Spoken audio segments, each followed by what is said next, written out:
it's Etta with Etheridge Counseling Group, talking to you about our last blog in the wellness series, how to make a lifestyle change using a wellness wheel. I don't know if you can actually see it.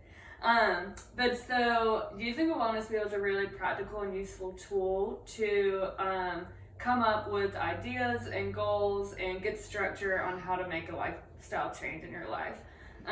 So the way that I usually think about it is it's like a perfect little pie chart would be your ideal wellness wheel, where the 9 areas of wellness that I've gone through are in perfect equal portions, and your life is fully balanced. But that's not exactly realistic, and it's probably never going to be perfect just like this. But this is kind of the goal. This is what we're striving towards, and it can be a really helpful goal setting tool when you're trying to figure out how to make a lifestyle change. So where to start is to make your own wellness wheel. So you go through the 9 areas of wellness that I've gone through in the past 2 blogs, and you put them on your own wheel to kind of get an idea of how much you're pouring into certain areas of wellness and how many are maybe a little too depleted.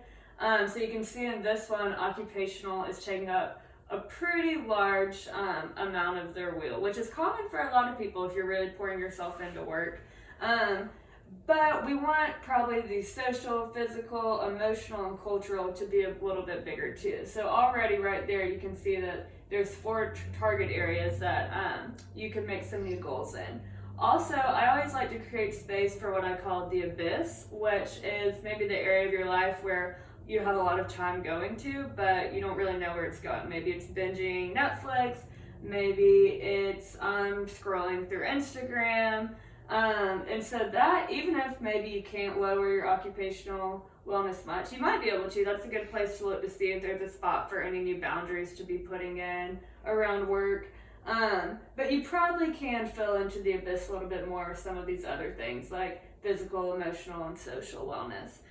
So that's a really great way to determine where you should start with your goals.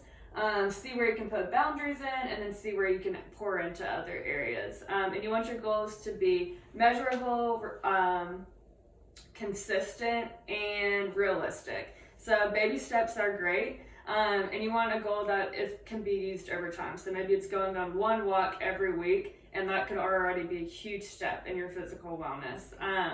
And so that's just a few tips on how to make a lifestyle change using a wellness wheel. Thanks.